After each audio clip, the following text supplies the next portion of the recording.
Well, welcome to my today's lecture. I'm talking about speciation. Friends, we know that the speciation is an important term during the course of during the study of evolution. Actually, sometimes just we surprised that just see how many animals are there, how many animals are existing in the nature, how they are and how they have developed their brilliant adaptation. Go to aquatic adaptation, terrestrial adaptation. Among the terrestrial adaptation, you find various animals, and you cannot differentiate in such a way that some of them are very similar, and they are genetically and morphologically, physiologically they are not same. So in this way, just see thousands and thousands of animals you can recognize or identify in the nature. Actually, several researchers say that at least half of the organisms not yet identified, and it is given the names to them. So that means there are several organisms which are said to be untamed yet. Actually, in this regard, speciation, how the species formation takes place during the evolution, is very interesting topic. When you see the definition, a species is often defined as largest group of organisms in which any two individuals of the appropriate sex or mating type can produce a fertile offspring, typically by sexual reproduction. It is very interesting to understand here. So one thing is that in this statement we have largest group are the organisms of any two individuals, maybe appropriate sex, say male and female, or a mating type, that is a male and female, produce fertile offspring. Fertile offspring means it can reproduce. See, once they become adult, and it can produce the same species in the nature. So that is what we call it a sustainability of a species in the nature, or a race in the nature. Actually, typically by sexual reproduction. Sexual reproduction means two organs, that is the male and female, should come closer and mate and produce the young one. This is actually the condition for the species formation. However, asexual reproduction can happen. So this may be a different topic which is not good to discuss over here. So other way of defining the species, including their karyotype. So the species should have the same kind of a karyotype which is there in the parent. DNA sequence should be same. Morphologically, things should be same, and the behavior or ecological niche adaptation is also should be same. So in that way, just you can consider that the species actually. Species is how a new kind of a plant or animal species is created actually. So who is created here? Maybe sometimes the created may not be a good suitable or very suitable term to incorporate here. So the created in the sense parents can create the offspring. Parents can create the offspring by sexual reproduction. By mating, they produce the young ones. So in that context, new species may evolve actually. Speciation occurs when a group within a species. So any new species can arise in a group of organisms which belongs to the same group or same species actually. So sometimes some animals escape or separate from the other members of the same species and develop its own unique characteristic feature. So you have several hundreds and hundreds of examples for this actually. Hundreds of examples you can find in this context actually. So some organisms or some individual in the same species may escape or may move away from the original group, and they establish in the other place by what is that by acquiring some new characteristic feature, and then this new characteristic feature may not be what is that similar to that of the original what is that species. So in that way there is some kind of a barrier develops in between the new species or the organisms which move away from the original species and the original species. So thus the new species may arise in the course of time actually. An example of speciation is the Galapagos finches. So otherwise we call it as a Darwin finches, we call it as. So different species of these birds, finches are isolated from one another by the ocean actually. So why these organisms are said to be what you call it as different, because they are isolated, or it is there is some barrier between the species of a certain kind of what you call it as the ocean in this region actually. So over millions of years, each species of finch developed a unique beak that is especially adapted for kind of a feeding mechanism during the development actually. Some they have a large blunt beak that can crack the hard shells, nuts and seeds actually. Seeds are very what is that, hard enough. So they are very hard to cut and to break the seeds, they have to have a very strong beak. Other finches have a long thin beak that can probe into the cactus flower without the bird being poked by the cactus spine. You know that in a cactus spine, I mean like in a fruit, it is very thorny in nature. To get some of the material, say example some insects or any kind of what is that the fruit juice, to take the fruit juice, the bird develops the beak in such a way that it becomes elongated and it is very thin, so that it can put the beak inside the cactus fruit and get the food material without hurt from the spines actually. Still, other finches have medium sized beak that can catch and grasp the insects actually. You know that you might have seen that many birds, they are insectivorous, graminivorous, grassivorous, or some kind of a carnivorous type of things actually. So every bird, they have a different kind of a beak actually, and one of you or some of you can study the beak modification in birds. So I think it is a wonderful topic to take for the further study also, because each and every individual bird have a different kind of a beak modification actually. So it is one of the adaptive mechanism in the birds actually. Coming to the types of speciation, we have broadly we classify this one into two important types actually.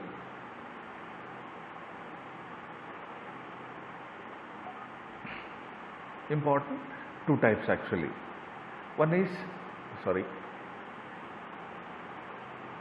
anagenesis and cladogenesis can be called as. My dear friends, anagenesis and cladogenesis can be asked in the examination. Please keep in your mind and see that just we are going to study more about the anagenesis and cladogenesis. In anagenesis, a single species may change over time into a new form that is different enough to consider a new species. So this process is known as anagenesis. What is that? A single species may change over time into a new form that is different enough to consider as new species. So this one is called as anagenesis.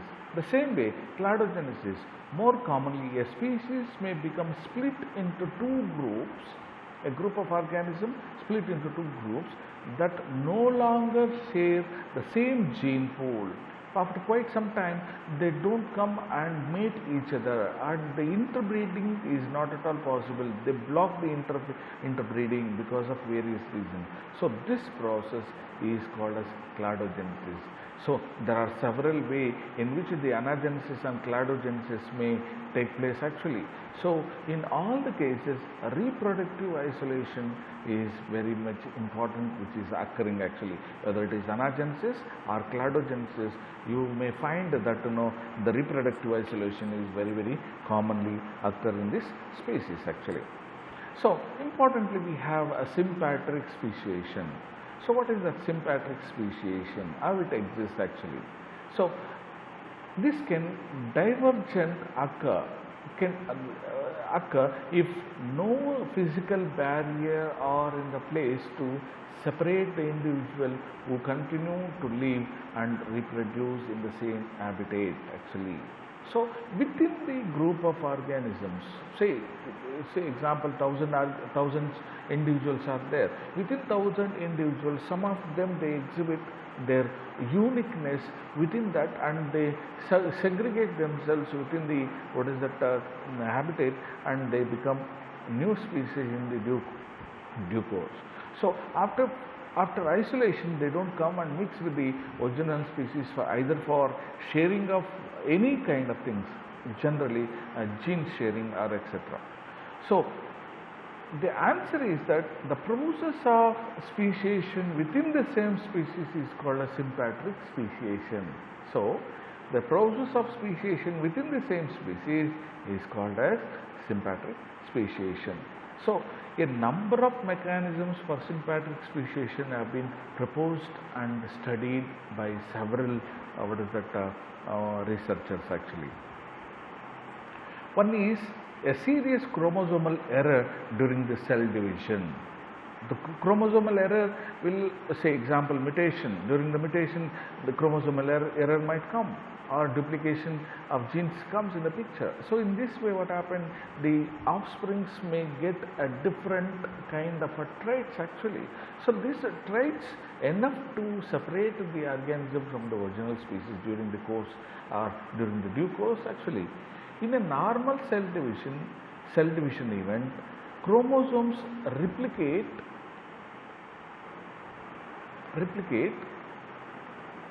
pair up, and then separate, so that each new cell has the same number of chromosomes. So though they have a new, new species, they have the same chromosome number. However, sometimes the pairs separate, and the end cell product has too many or too few individual chromosomes in the condition. So this condition we call it as aneuploid condition actually. So the picture indicates that it is not the similar, either may be a more chromosomes present or the less chromosomes present in the aneuploid condition actually. My dear friends, now you might have studied in the genetics actually what is that aneuploidy, in the cell division what is aneuploidy condition, you can see. Otherwise just you refer the aneuploidy condition in the during the cell division actually. Second condition for species formation is polyploidy. So this condition in which a cell or organism has an extra set or a sets of chromosomes, extra sets. Scientists have identified two main types of polyploidy that can lead to reproductive isolation of an individual in the polyploidy state actually. There are mechanisms by which the species are segregated or species are modified. So here also a few scientists they identified two main types of polyploidy conditions actually. Reproductive isolation is inability to interbreed. So here reproductive isolation come in the picture because of variation in the chromosome. Because of variation in the chromosomes, and a variety of trait comes in the picture in the offspring, and this variety of traits in the offsprings might indicates or might become a small barrier for the organisms to come and meet each other actually.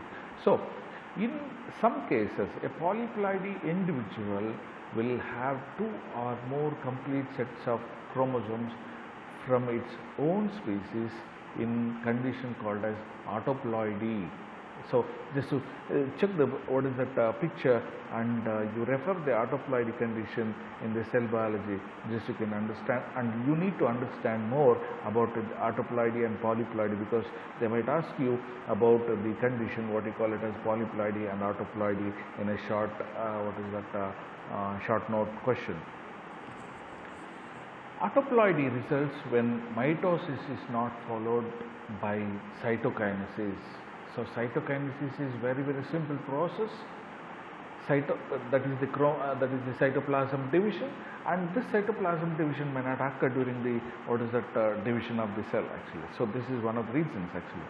The outer form of polyploidy occur when individuals of two different species produce to form a viable offspring called as allopolyploidy.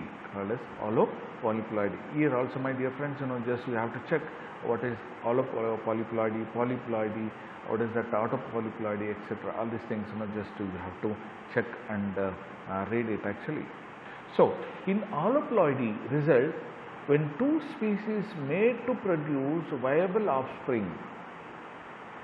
In the example shown, a normal gamete from one species fuse with a polyploidy gamete from another. Two matings are necessary to produce a viable offspring. It should produce the viable offspring actually. However, the chromosomal variation might occur during the mating year. The second type of speciation is allopatric speciation. In allopatric speciation, organs of an ancestral species evolved into two or more descent species after a period of physical separation caused by geographical barriers such as mountain range or a rock slide or river, whatever it is. So these are some of the topic. This topic just I was talking about the species distribution, the barriers or the factors affecting the animal distribution in the world actually. So these are another factor comes in the picture for allopatric speciation also. Sometimes barrier such as lava flow, split population by changing the landscape is also another factor comes under. So other time population becomes separated after some members cross a pre-existing barrier actually. Sometimes maybe the sometimes the barriers are already existing. So by accidentally these animals cross that barrier, so they may not turn back to the original population. Thus the migrated animals might lead or might become a new species actually in the due course actually. For example, members of a mainland population may become isolated on the island if they float over on a piece of debris actually. Say example, in the some organisms present in the mainland and accidentally they washed away and they moved along with the water and reach some of the islands, and the same times they reach the land in the island and they may not come back to the original place because there is a kind of a barrier, that is a water barrier between the island and the mainland actually. So thus the new formation of species exist in this condition actually. Once the group are reproductively isolated, very important term here actually. They look very similar. Many times just you can confuse with butterflies, maybe squirrels, lizards and alligator, all these things. You have hundreds and hundreds of species actually, subspecies actually. So in this regard, what happened here, reproductive isolation is there. So we don't see that whether they are going to reproduce or not, but morphologically it looks very similar. So in that condition, they may undergo genetic divergence actually. So they have a definite genetic divergence. So if you go for a gene analysis, definitely they show kind of a variation. So this variation itself is the barrier. So one thing. So we have a pre-zygotic mortality and post-zygotic mortality. So they may go for mating even too.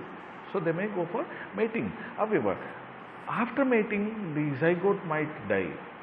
After formation, in some cases, After formation of zygote, or after formation of embryo for quite some time, so that might die. And in some cases, after giving birth to the young ones may not survive in the nature, so that might even die. So this is kind of a barrier that we find in the genetic divergence actually.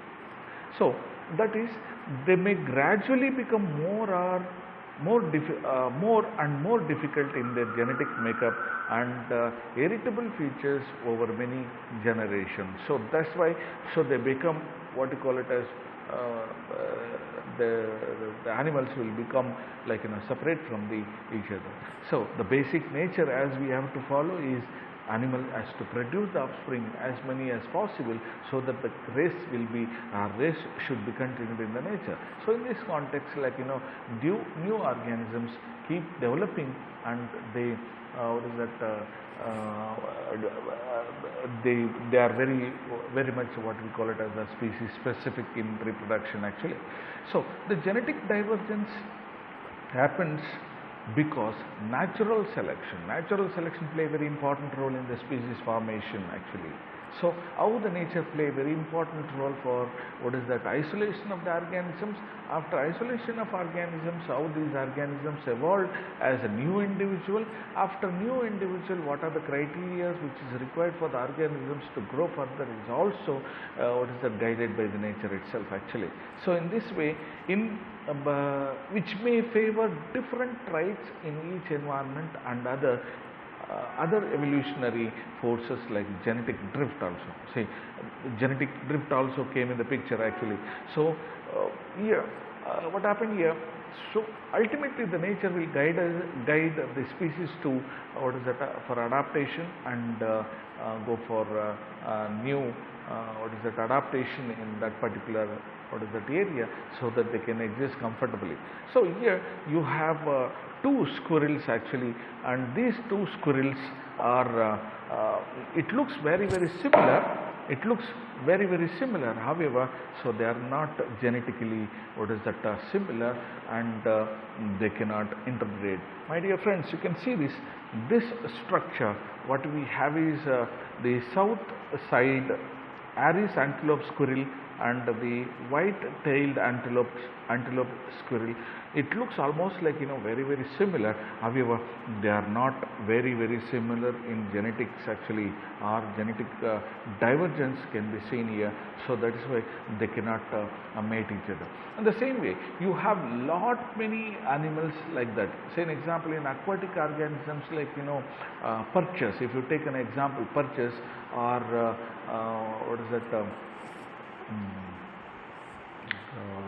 example tilapia. So we have many number of strains actually, and these strains looks very similar. It looks very similar. However, the mating is maybe possible. They mate. However, after mating, they may not survive, or the eggs may not survive. After sometimes, the eggs may hatch and the young ones may not survive. So this is the condition. So the reproductive barrier comes in the picture for what you call it as separation of a new individual or new species in the nature. So thank you very much for listening to me in the species formation, and then the next time I will come with a different topic. Till then, take care.